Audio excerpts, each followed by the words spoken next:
Hey, English learners. Welcome back to Speak English Flow podcast. I'm Emma. And I'm Mohin, still mildly obsessed with a squirrel trainer. We'll fix that today too, maybe. So, day 12 of our 30 Days to Speak English challenge. 12 days strong. And today's topic is how to focus like a pro in life and in English too. So, this isn't just about English. It's both.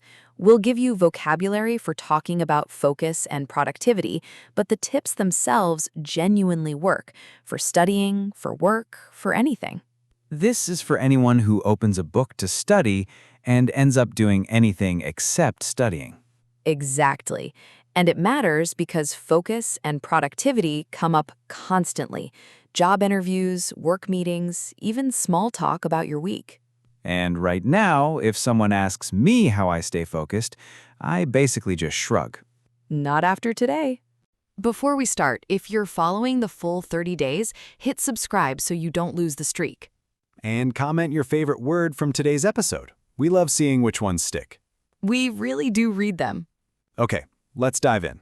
Let's go. So first, why does focus feel so much harder than it used to? Phones. Obviously phones. Partly, yeah. Let me tell you what happened to me last week. I sat down to write an article, and instead I opened the news, just for 5 minutes. And And an hour later, I was reading about a bridge in another country. I never even opened my document. Okay, so we're both squirrel people. We are. Here's a way to picture it. Attention is like a bucket, and every notification, every tab, every quick check pokes a tiny hole in it. So even if the bucket starts full, it just slowly leaks out. Exactly. And when your attention leaks out like that, you get distracted, meaning your focus is pulled away from what you're actually supposed to be doing. That's exactly what happens to me in long meetings. I completely zone out, like my mind just leaves the room even though my body's still sitting there. Zone out. Perfect example. You're physically present, mentally somewhere else entirely. So step one is just noticing the holes in the bucket. Right. Awareness before anything else. Okay, but sometimes I do focus really well. Like, scary well. When does that happen? When I put on the same playlist, make tea, and sit at the same desk every time before I write anything. It's like a switch flips. That's actually a real thing. You're building a ritual that signals to your brain, it's time to focus now.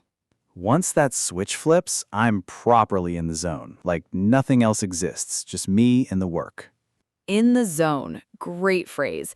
It means you're so focused that everything else fades into the background. It's kind of like a car engine. You can't just floor it from a cold start. It needs a moment to warm up first. Good comparison. The ritual is your warm-up. Skip it and the engine just sputters. So the trick isn't willpower, it's routine. Exactly. Same time, same cues, same small steps, and your brain learns what's coming. Build the ritual and the zone shows up on its own. That's the goal, yeah. Okay, next, the thing that stops us from even starting, procrastination. Ugh, my arch enemy. Mine too, if I'm honest. I once had a report due, and instead of writing it, I reorganized my entire bookshelf. Classic move. I procrastinated for 3 days, meaning I kept delaying the work I actually needed to do until the panic finally kicked in the night before. I do the exact same thing. I'll put off something small and suddenly it's midnight and I'm in a full crisis.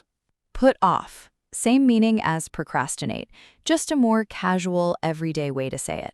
So, how do you actually beat it? Honestly, the trick that worked for me was starting for just 2 minutes. Not finish the report, just open the document and write 1 sentence. Like jumping into a cold pool. The longer you stand at the edge thinking about it, the worse it feels. You just have to jump. Exactly that. Once you're in, it's never as bad as the anticipation. So the fix for procrastination isn't motivation, it's just starting small. 2 minutes is often all it takes to break the freeze. Okay, last one. Even once I'm focused, something always interrupts me. That's the final piece, protecting your focus once you actually have it. Before my exams last term, I turned off every notification for 2 hours at a time. It felt strange at first, honestly a little uncomfortable. And after? I finished in half the time I usually needed. Turns out my brain just works fine when nobody's poking at it every 5 minutes. Think of focus like a candle flame. It can burn steadily for a long time, but one gust of wind, one interruption, and it flickers out completely. And you have to relight it every single time, which takes even more energy. Right, and if you're constantly multitasking, switching between 5 things at once, that's exactly like standing in the wind the whole time. That's why after a day of jumping between tabs, my head just feels foggy. I get real brain fog, like I can't think clearly at all. Brain fog, such a common feeling, and now you have the exact word for it. So protect the flame, fewer interruptions, clearer head. That's the whole secret, really. Time for word tour. Let's slow down and go through today's words. 6 good ones today. First, distracted. Dis-tract-ed. It means your attention has been pulled away from what you're supposed to be doing. I was so distracted by the noise outside, I read the same sentence 5 times. Turn off your phone. It's way too distracting when you're studying. Second, zone out, when your mind drifts away even though you're physically still there. I completely zoned out during the second half of the meeting. Careful, you always zone out right before the important part. Third, in the zone. Deeply, fully focused, like nothing else can reach you. Don't interrupt her, she's completely in the zone right now. Once I get in the zone, I can write for hours without noticing the time.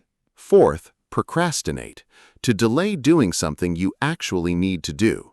I always procrastinate on emails I don't want to answer. Stop procrastinating and just start the assignment already. Fifth, put off. Same idea as procrastinate, but a bit more casual. I kept putting off the dentist appointment for months. Don't put it off. The sooner you start, the easier it gets.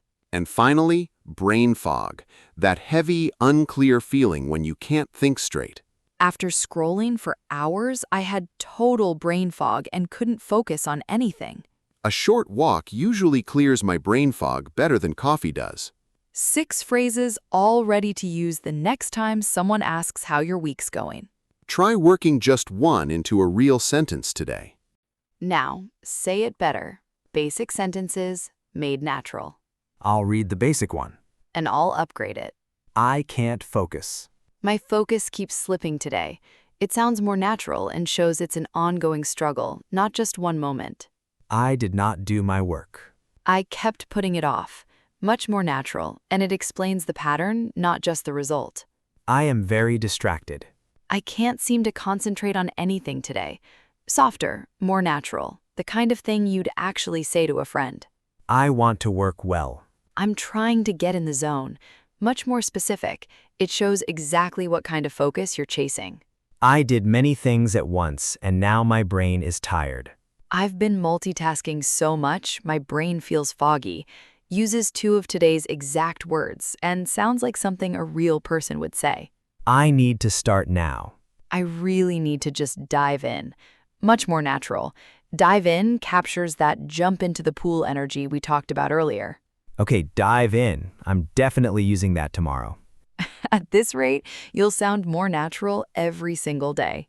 Quick recap. 1. Notice the holes in your attention bucket, the things quietly stealing your focus.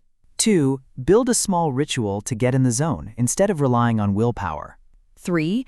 Beat procrastination by starting for just 2 minutes. And 4. Protect your focus once you have it. Fewer interruptions, less brain fog. Now, question for you. What's your personal trick for getting in the zone? Tell us in the comments. We might actually try it ourselves. We definitely will. That's day 12 of 30 days to speak English naturally. Done. Day 13 is coming tomorrow, so stay subscribed. And if this helped you focus even a little better, drop a like. It really supports the channel. You've been listening to the Speak English Flow podcast. Bye for now. Now go turn off your notifications.